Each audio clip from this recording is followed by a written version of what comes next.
Welcome to Restaurant Influencers presented by Entrepreneur. I am your host, Sean Walchef. This is a Cali BBQ media production. In life, in the restaurant business, and in the new creator economy, we learn through lessons and stories. Today, we have the CEO of Atmosphere TV, Blake Sabatinelli. I can't tell you how excited I am to talk to a media professional, a storytelling professional, a technology professional. We're going to get into it today. Blake, welcome to the show.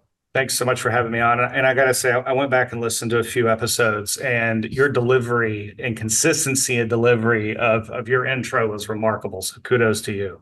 I appreciate it. I made a lot of bad intros to get to one that hopefully I can say well without stuttering or mumbling over my speech. So I appreciate that. For sure, for sure.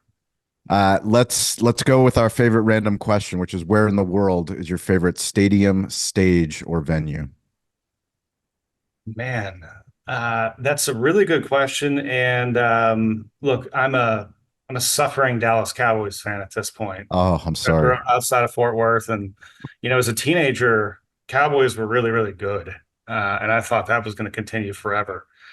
But it's been a good 30 years of heartbreak since then, and Jerry's world is pretty spectacular. There's nothing like the energy of a whole bunch of passionate Cowboys fans, especially early in the season when we still believe.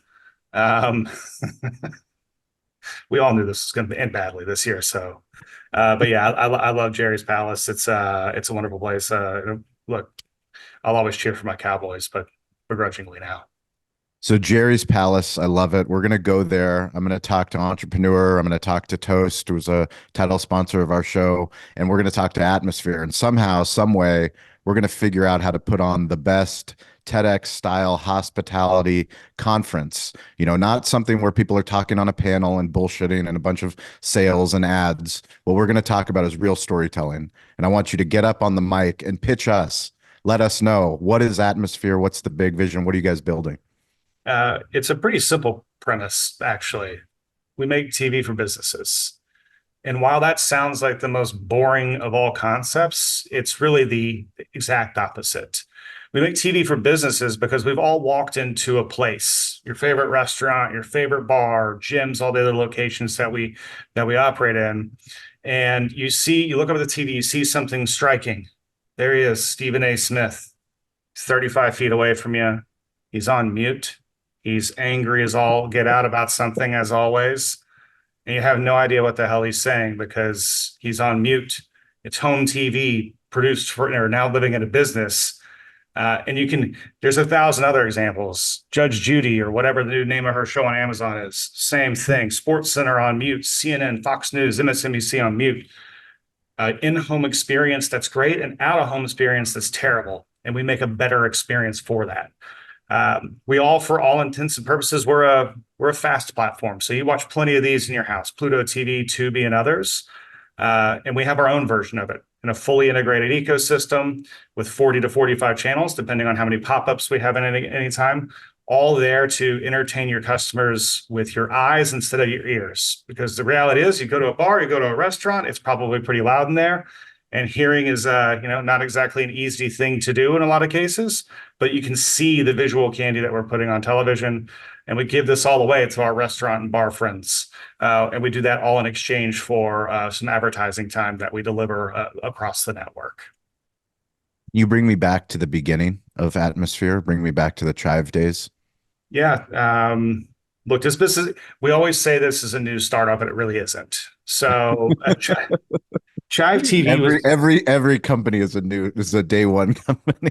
Yeah, it's been an interesting journey for our founders, John and Leo Resnick. So our founders founded the Chive, the men's humor website, back in the mid 2000s. Did incredibly well with that business, but they were looking for the next frontier. And they sat down at a bar, and I have the picture on my phone. Can we get that picture? Can we add it in the article? I'll send it to you. Okay, beautiful. And they saw some pretty striking things on the 3 TVs sitting in front of them. Judge Judy on mute, ESPN on mute, CNN on mute. And they said, God, there's got to be some better way to do this. And pretty quickly, they put together an MVP for what would become Chive TV. That's radically changed at this point in time from one channel. And when I met these guys in 2018, like about 2,000 locations to now 40 plus channels and 65,000 locations, things have gotten a little bit different, but the spirit of our company never changed. We're here to have fun. We're here to entertain the world. We're here to make the world just 10% happier. The same principles that we had at that business, we have at this business, because let's face it, there's plenty of gloom and doom out there. And there's also too much staring at phones. So we do a good job of getting people to look up, to smile, enjoy a communal experience, and celebrate the world around them instead of being angry and curmudgeon-y and yelling about the fact that our CNN and our Fox News is on. We're just here to make things better, happier, and easy, just like we did in the early days of the Chive. What work were you doing when you met these guys? So I was the CEO of a company called Newsy. So we were a national news network focused primarily in the connected TV ecosystem. And part of my remit at that company was also What does connected TV mean for uh, our audience? so like your Roku device, your Amazon device, anything that's a digitally enabled television device is a part of the connected TV ecosystem. And I know some advertising or ad tech guys, well, technically that's not always correct, but to give a generalization, that's it. Perfect. So I was running this company, which was owned by a larger legacy broadcasting company called EW Scripps. And they would have me go with a corporate development analyst, and we go look at different businesses to potentially invest in. And it just so happened that Atmosphere was raising their A round, and we went and looked at a business. And ironically enough, I said no. We passed on an opportunity. Why did you say no? Well, you have to think of this through the broadcast lens. This is a 140-year-old media company that had been previously focused on newspapers and radio and now broadcast television. Just didn't really fit into the portfolio. I saw a vision of an opportunity where you could come in and own the airwaves in a space no one was thinking out. But I was maybe just a bad salesperson, and we weren't able to get that across in our investment committee, and we ended up saying no. But I stayed in touch with the founders and the founding team, and a couple of years later, I decided to come join the company. So it was, a nice fortuitous circle there for me. What compelled you to make the jump? There's very few opportunities in which you can define an entire category of television. So my last company was very, very early on in this connected TV ecosystem, where we were defining the opportunity to serve ads in real time in a digital capacity to viewers. And we were able to build audiences on television in a way that had never prior existed, because it was free to publish an app on a platform like Roku or Amazon Fire. And so there was this green space that had opened up that we dove into and built a successful business out of. That same opportunity existed with Atmosphere. No one was thinking about entertaining people specifically in bars and restaurants at the time, which was our singular focus at the time. And the opportunity to go into a sector that is completely new, has no competition, has no definition about what it is. It's just too exciting to pass up. And look, I've been around the startup world now for quite some time. And there's just no feeling like building something from scratch. So relocated my family down from Cincinnati to Austin. The weather is better here, so there is that part of it. And the rest is 3 years of history at this point. Talk to me about the audio optional. The reality is TV doesn't have to be, especially when you're out of home, when you're sitting at a bar or restaurant where you're sitting, where your couch looks a little bit different. You're at a bar stool or you're in a booth. Reality is the audio is generally off in 99% of cases anyway in these locations. They have music playing because that's a better experience for the consumer. And we wanted to make sure that there was something that was incredible being made for the eyes only. And look, audio is great. And it works in a lot of instances, but it doesn't work for us. So we decided to lean in and do something a little bit different. And if you're coming from the traditional TV ecosystem, it doesn't make any sense. And I'll be the first to admit, when I came here and our co-founder, Leo Resnick, said, "Hey, let's do a news channel and it can have no audio."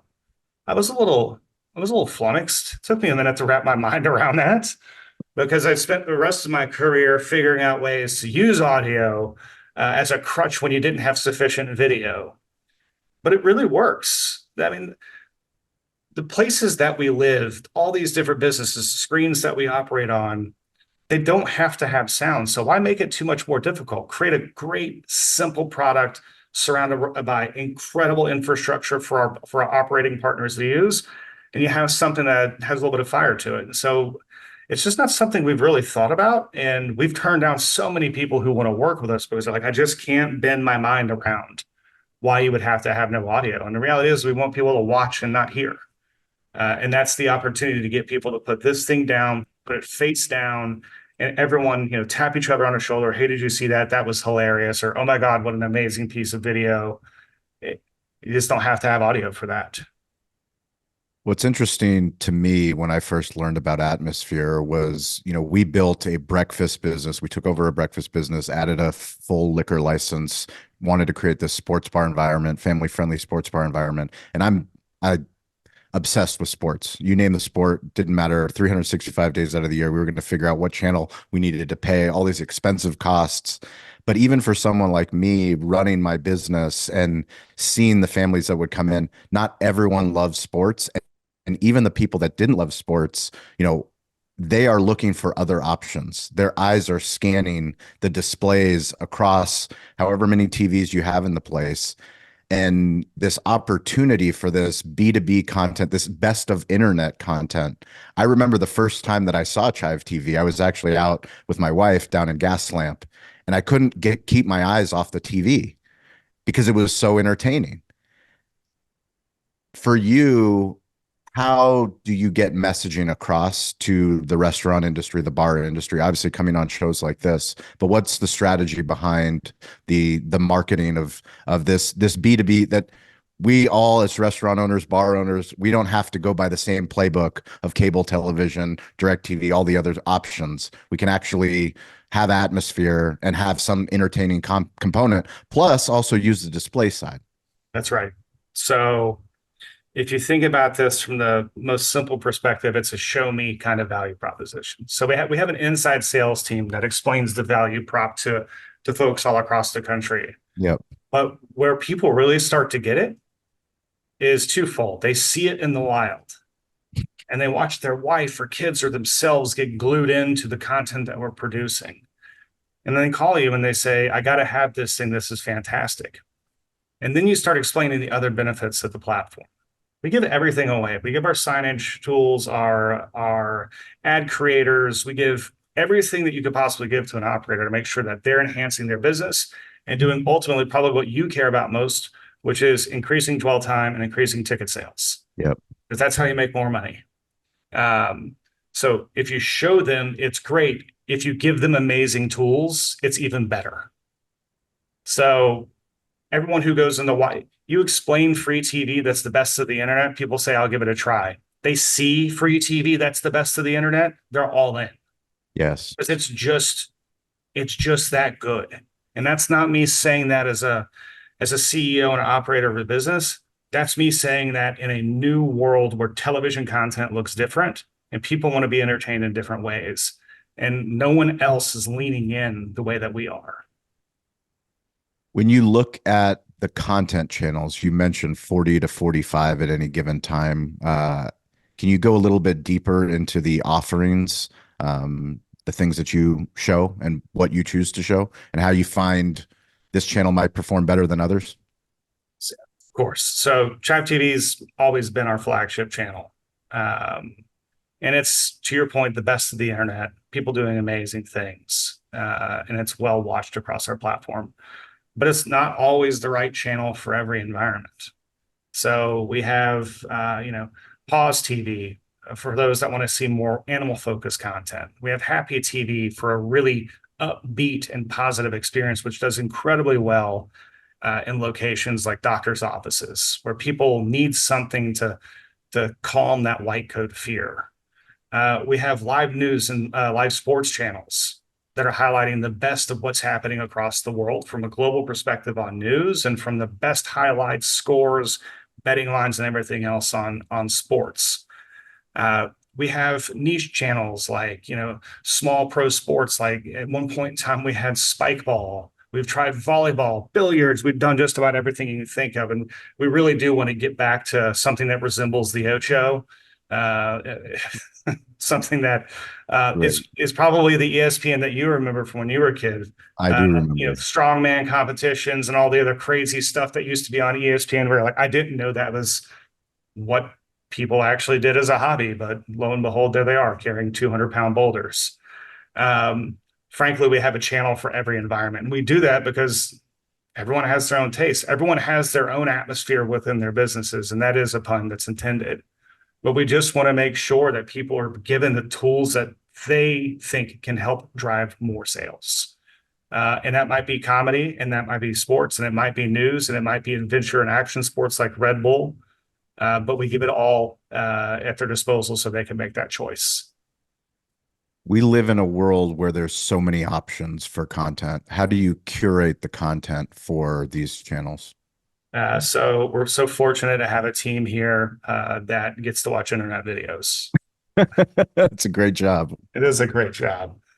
So we work with about 3 to 5 thousand They different thumb up and creators. thumb down these videos. They're like, hey, this is interesting. So we work with about 3 to 5 thousand different creators on a monthly basis. Wow. Really, just finding the best stuff that exists. Uh, We all we all have that tendency to say, "Oh my God, you got to watch this." And you find a video and you send it to your friends, or you find something you think's adorable and you send it to your spouse.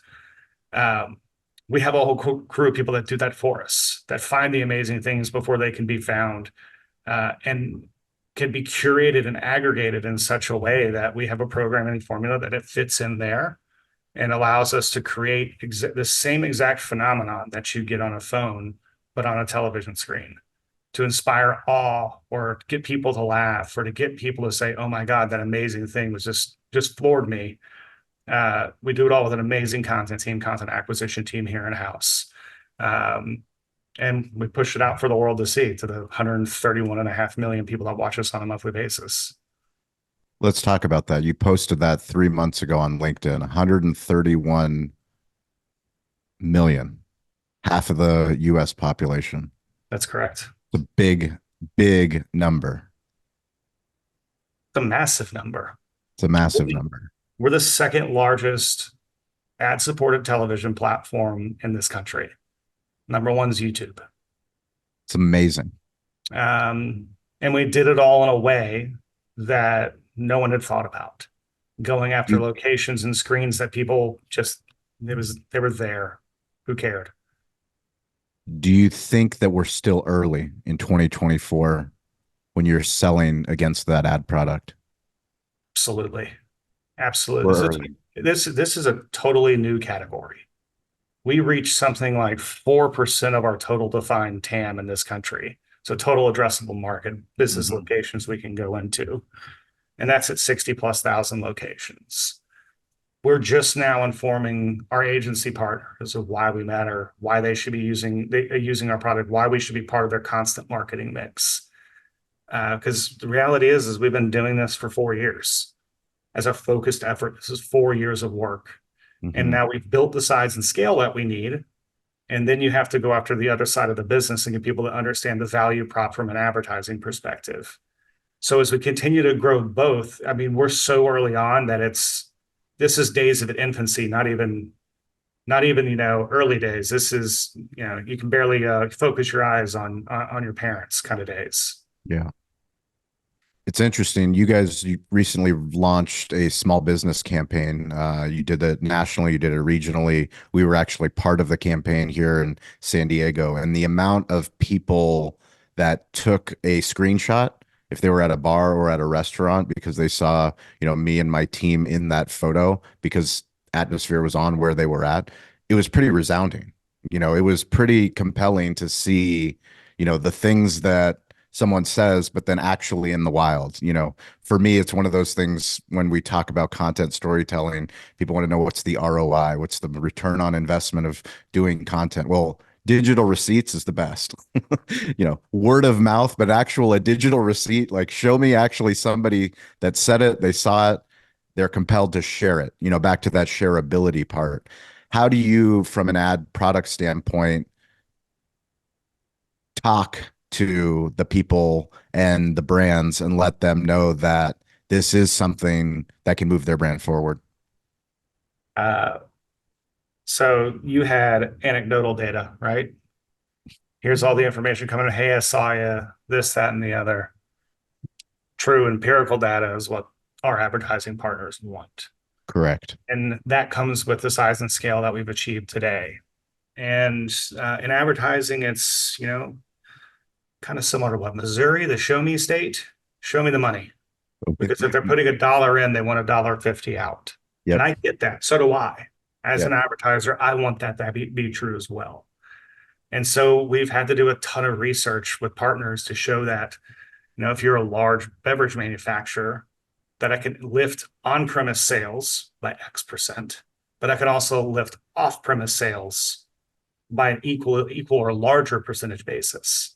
Mm-hmm. Because one of the interesting parts about our business is this, still in early days, is people see us as this opportunity to sell more beer at the point of purchase, which is logical. In most instances, the television is near the bar, or it's somewhere in the restaurant where you can remind someone that go order this delicious lager. But we're bigger than that, and it's different than that because this is just television in a different place. Yeah. If you walk up to any person in an Atmosphere location who's watching Atmosphere at that time, you tap them on the shoulder, you say, "What are you doing right now?" They will say, "I am watching TV." They will not say, "I'm watching a television at this location do the same." They're just watching TV. And so proving the efficacy of the advertising platform to show that it's as effective as traditional TV in an in-home environment has taken a lot of time, effort, and energy. But once you've done that, then you just show them the receipts. You're good to go.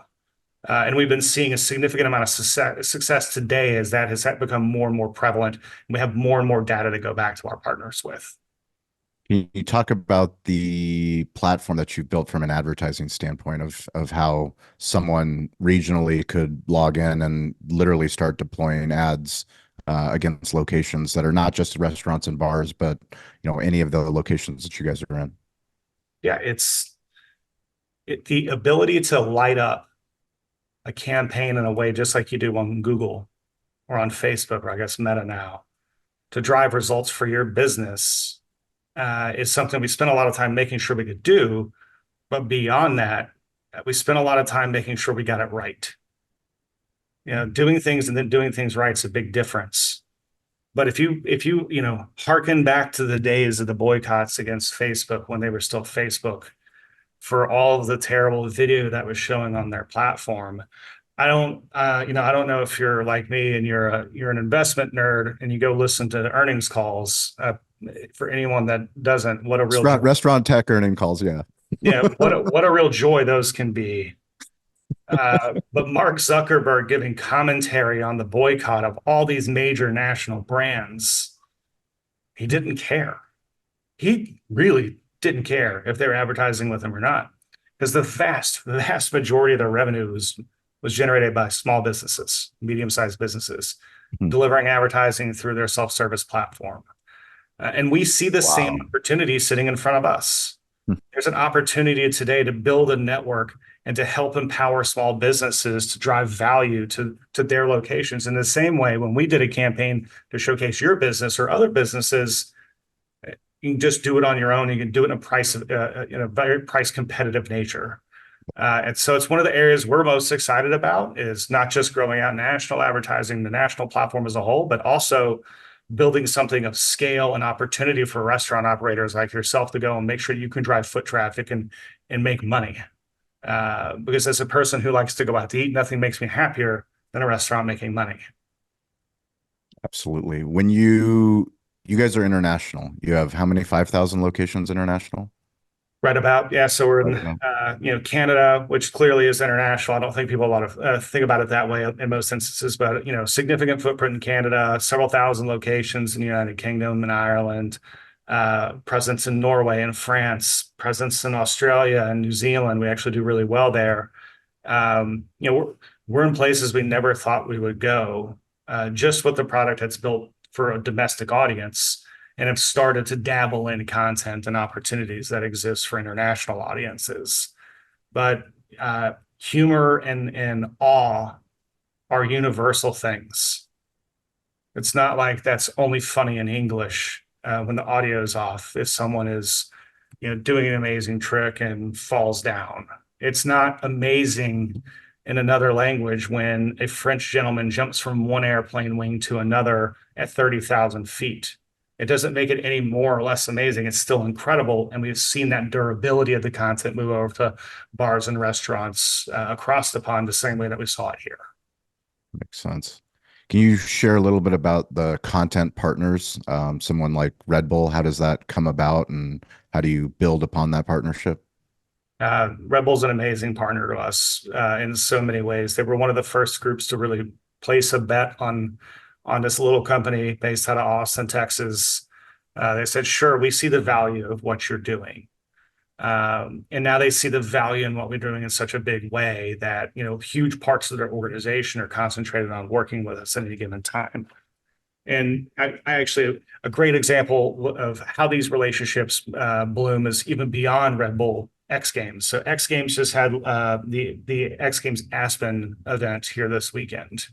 And we've worked with them for years. When they were first with ESPN and then sold here to private equity, we worked with the team at Red Bull or at ESPN and X Games to build a channel of assets that was, best of playlists from X Games, and we'll make it into something incredible and entertaining and really draws the eye in.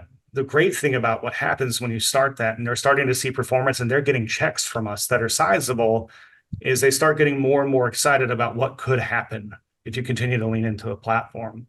Mm-hmm. And so this weekend, we didn't just take the best of from X Games Aspen. We aired the entire thing live in real time, just the same as it was being aired on ABC this weekend, because they see an opportunity to reach people at places where they're going, places with purchase intent, with audiences, with eyeballs and opportunity. Our venue operators see amazing live content that drives people in. By the way, Bert Kreischer, the comedian. Oh yeah, Bert Kreischer, the comedian. The one without a shirt? No shirt, Bert.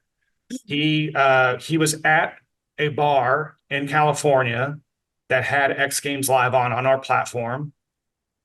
Saw it, went and bought a ticket the next day, talked about it on his podcast today. Come on.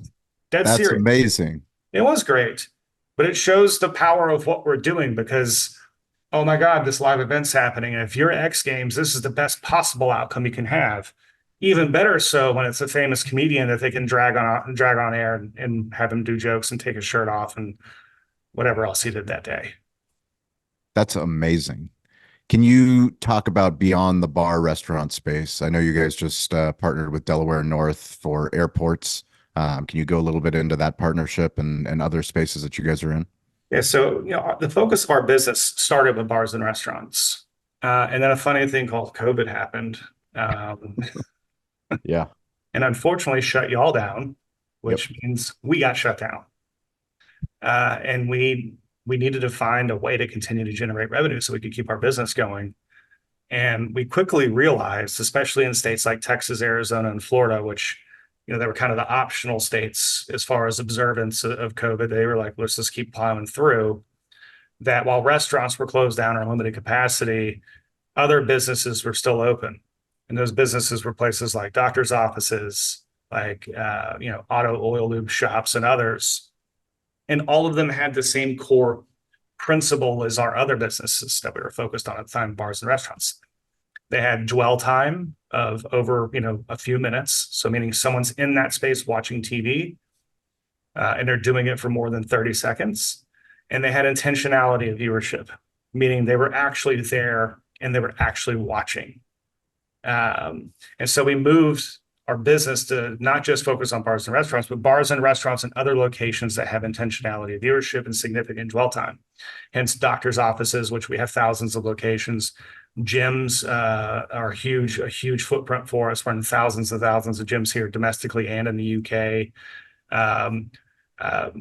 Other medical facilities besides doctors' offices, like hospitals, airports, to your point, we're in, I want to say 70 large airports here in the United States, plus a number of FBOs. college campuses are a big part of our business. Pretty much anywhere where they're sitting down and there's intentionality of viewership, we go after those spaces. And that's what helps us reach so many people, because bars and restaurants are great to us. They're our most profitable part of our business, but the other places are what allow us to make sure that we're hitting people with the right message at the right time to drive outcomes for our advertising partners, because people go lots of places when they have a wallet in hand. And it's not necessarily always just a bar or restaurant. It's for me, having just traveled from Boston, I was over at Toast. They had their sales kickoff, and sitting in the airport looking at the TVs that didn't have any good content on them. Like it's such an opportunity when you think from a global perspective. My family, my wife is from Bulgaria, so we travel internationally every single year, every summer. But we go through the Istanbul airport, we go through Munich, we go through Paris airport, and the opportunity to have engaging content in these places it's big, and it's got to be exciting. It's huge. The global opportunity alone, to your point, is huge. I always like to think about airports in a different way, though. Much like driving from your house to your office, there's places in between. But none of those places in between do I come home from that trip and my neck hurt from doing this and staring at my phone while I'm waiting for a flight. It's Yeah. an awful, miserable, anxiety-ridden experience in 99% of instances. So the opportunity is fantastic, and it's one that we chase. But the opportunity to actually make it better and make Yes. this an experience that does not just suck so bad is even greater.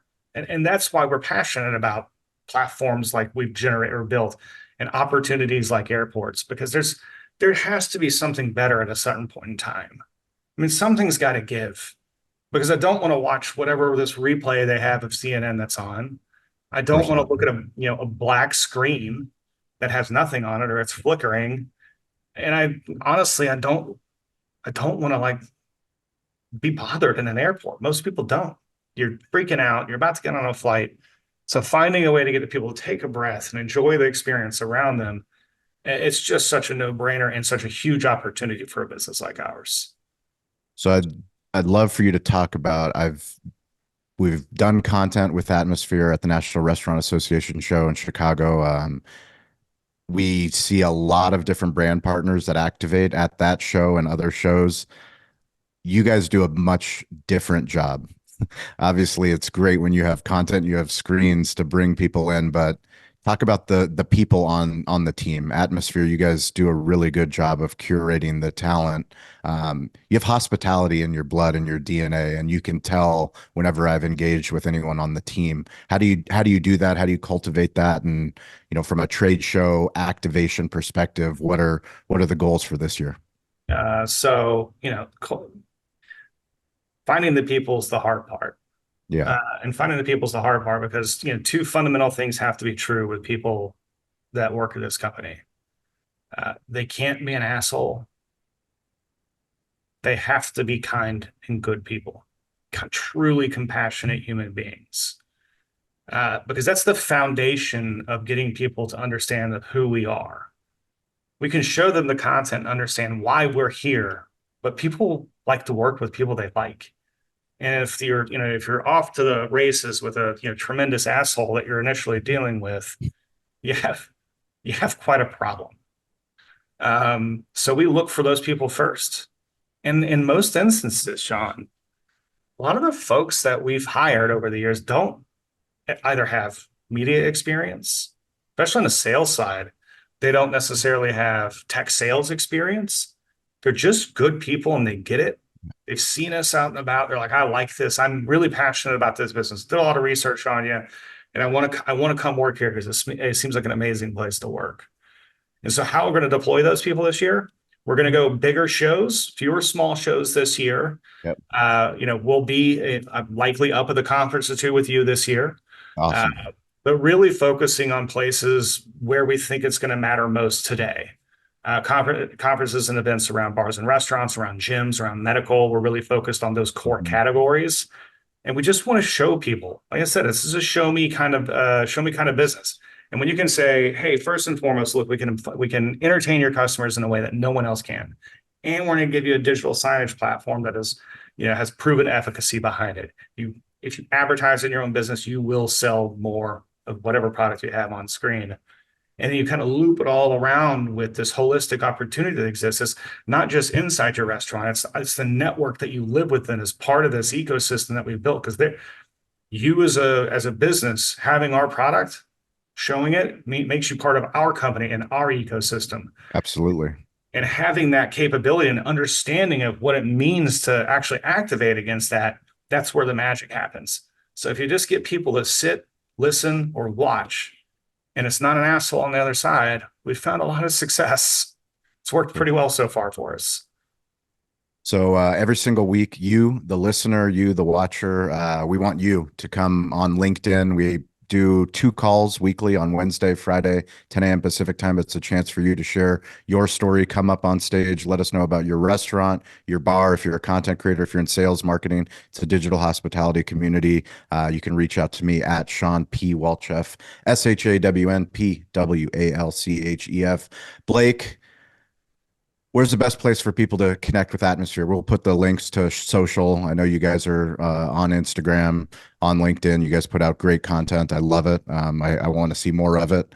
Please keep leaning into socials, all those digital playgrounds. I know from a content standpoint, you guys spend so much time curating other people. It's the shoemaker syndrome, Yeah.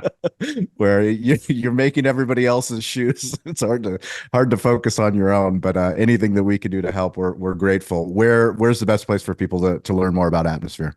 Just come to atmosphere.tv. We have all the different links that you'll need to be able to get a hold of us, whether it's through advertising, through press, through platform sales. If you want to get a device in your location, we'll get you one next day out.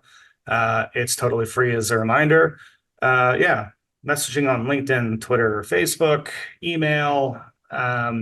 We're contact agnostic at this point. You can't just say just go to one place because inevitably people won't want to do that. But yeah, best place to start, atmosphere.tv. And before I let you go, I'm going to ask you some smartphone storytelling questions. I need to know, are you an Android user or iPhone user? I'm a long-standing iPhone user. Which version? I'm on I think a 13 Pro right now. I don't So have to have the latest and greatest. okay, you don't always have to have the latest and greatest. You always update all your software? So I joined the See, I asked the hard questions. the developer beta program about 6 months ago because I wanted to make sure that I was staying as on the bleeding edge as I possibly could. Man, that got really annoying really fast. So I went back to the regular cadence. But yeah, I update my phone. Most of those updates for your listeners, those are security updates. Yeah. Definitely need to update your phone. It's I made my wife update it. My wife does not like change. So she just last night, she's like, I'm not updating. I'm like, you're updating the phone. So is she an Android or an iPhone user? She's an iPhone user. Yeah, so my wife was an Android user for like 10 years, and I made her switch to iPhone because I mean, look at all the things that you can do with the kids and with me. Yeah. Oh, yeah, absolutely. Huge mistake. Oh, no. Huge mistake. She's still mad at me. It's been a year and a half. She's still mad. Why? She wants to go back? She's like, this phone's a pile of garbage. I'm like, it's the same thing. It's the exact same thing. That's hilarious. Do you prefer email or text? Depends on the context. It's funny. I think text has become a far more intimate communication medium that people understand. Remember when people used to say, geez, why would you text me like so cold? Yeah. No one has time to use words anymore. So texting is a really personal form of communication. So like if I have someone doing outreach to me and I get a text message, it's actually more invasive than a phone call. If you're getting a cold text or a cold call. So for business purposes, usually email. For personal, I'm a text person. Email or get me on the phone. Email or Slack? Do you guys use Slack?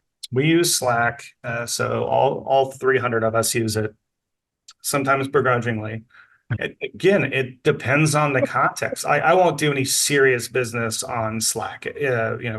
proper and formal documentation, I feel like is really critical. It's not as efficient as Slack is, but sometimes people need to understand that like this is coming from a place of importance. Here's the email. Here's how I want to document in A, B, C, D, etc.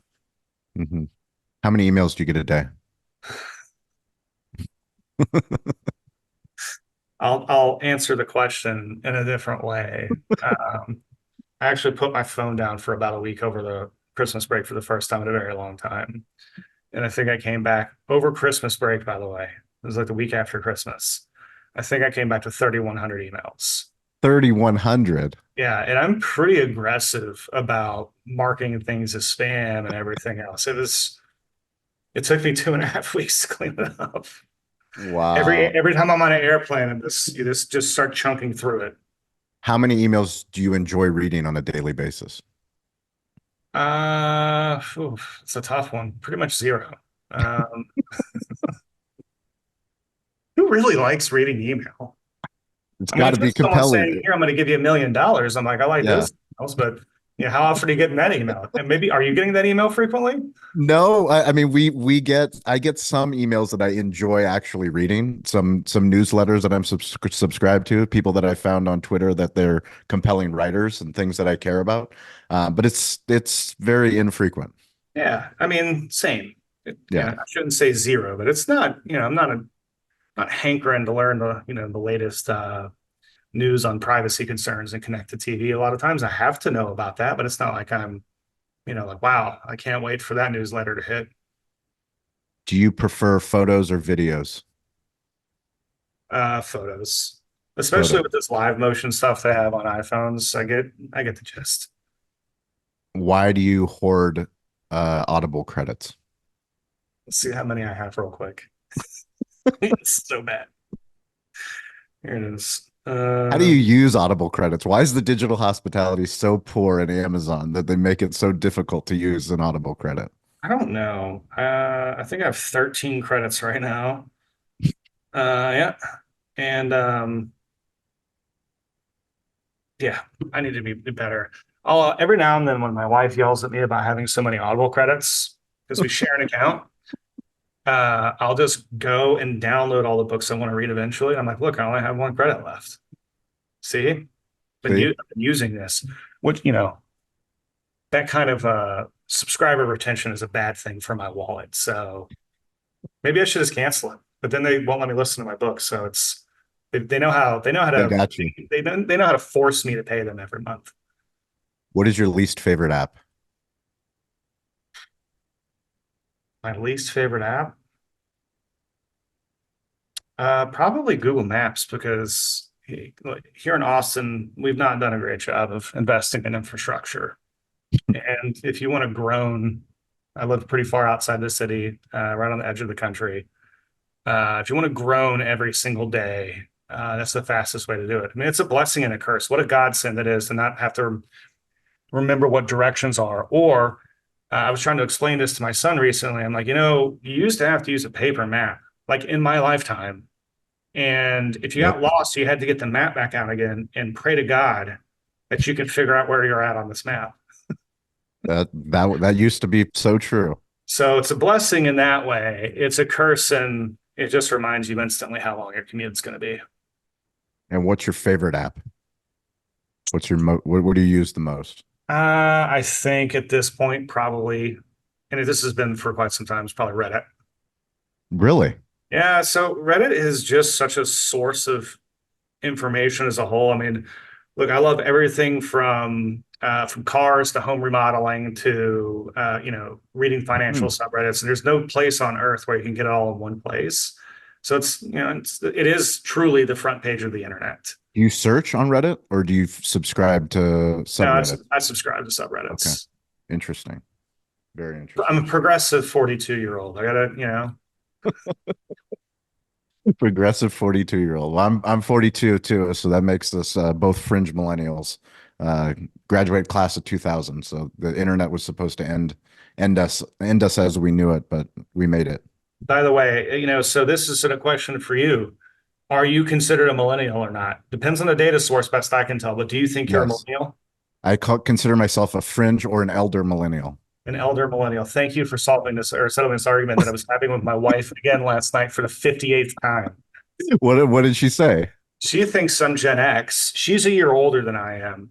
Okay. But she's been gaslighting my children for 3 years now, telling them that that she's a year younger than I am. Um, it's actually pretty funny. But she's like, dude, you're Gen X. You're not a millennial. I'm like, you are wrong. And as an Yes. expert on demography, Sean, I feel like you've solved this problem for me. There you go. You're welcome. That's what we're here to do. It's Blake Sabatinelli. We will put links to Atmosphere in the show notes. He is tweeting. He is also on LinkedIn. You can give him a follow. I can't wait to come and see the new Atmosphere HQ next time that we're in Austin. And I can't wait to do some stuff together in Chicago and wherever else Atmosphere is. If you guys are interested in Atmosphere, please contact Atmosphere. Let them know. I also wanted to give a shout out to Mike Kelly. Mike Kelly is part of the sales team at Atmosphere, and I tell salespeople all the time, doesn't matter what company you're with, everyone's in marketing, everyone's in branding, and Mike does a phenomenal job of keeping LinkedIn up to date with what Atmosphere is doing. So, Mike, shout out to you. Keep up the good work, and hopefully that rubs off on some other of the salespeople over at I Atmosphere. got to be honest with him. I'm just hoping his second career as a model doesn't take off. So if I lost him, I'd be really upset. Actually, he's a phenomenal human being and salesperson, and we're really, really lucky to have him. We appreciate it. And as always, thank you guys. Stay curious, get involved. Don't be afraid to ask for help, and we will catch you guys next week. Thank you.